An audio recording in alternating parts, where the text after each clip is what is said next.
হে everyone, চলে এসেছি আরও একটা নতুন শর্ট ভিডিও নিয়ে।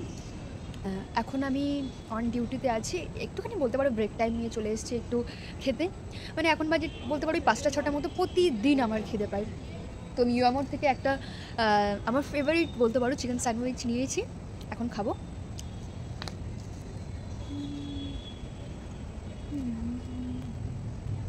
আমি চিকেন স্যান্ডউইচ খেতে প্রচুর ভালোবাসি। তোমরা কারা আছো যারা চিকেন স্যান্ডউইচ খেতে ভালোবাসো তাড়াতাড়ি কমেন্ট করে ফেলবে।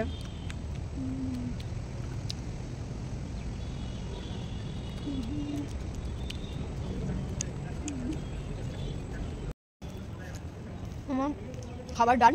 এখন আমি শুধু ভাবছি ব্রেক টাইম নিয়েছি যেহেতু 30 মিনিটস মতো নেবো। আমি ভাবছি আজকে আমার হেয়ার কাটটা একটু করাবো, কারণ এই লম্বা হেয়ার আমার আর ভালো লাগছে না, একঘেয়েমি।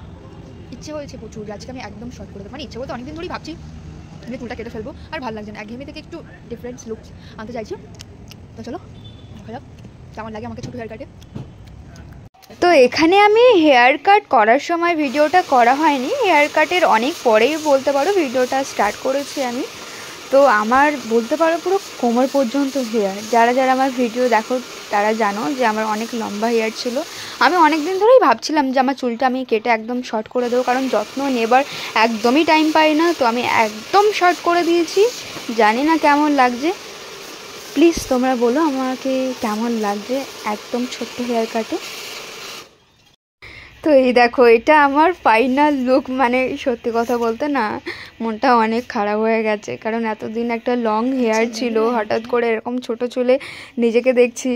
মানে সত্যি ভাবতে পারছি না যে আমি ফাইনালি আমার চুলটা কেটে দিয়েছি। মানে তোমরা জানো না যে একটা মেয়ের কাছে তার হেয়ার মানে কতটা পরিমাণে একটা ইমোশনাল ব্যাপার, মানে কতটা একটা সেন্সিটিভ তাদের কাছে, যে মানে আমি ফাইনালি পেরেছি, আমার চুলটাকে আমি পুরো কেটে শর্ট করে দিয়েছি।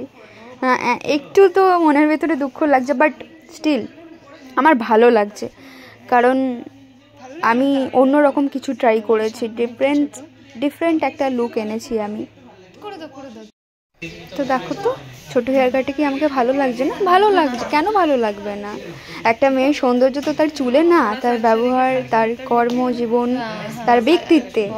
তো চলো আজকের মতো এতটুকু। যদি আমার হেয়ার কাট তোমাদের ভালো লাগে তাহলে প্লিজ একটা কমেন্ট করে যেও, আর হ্যাঁ, সর্বদা নিজের মন যা চাই সেটাই করবে।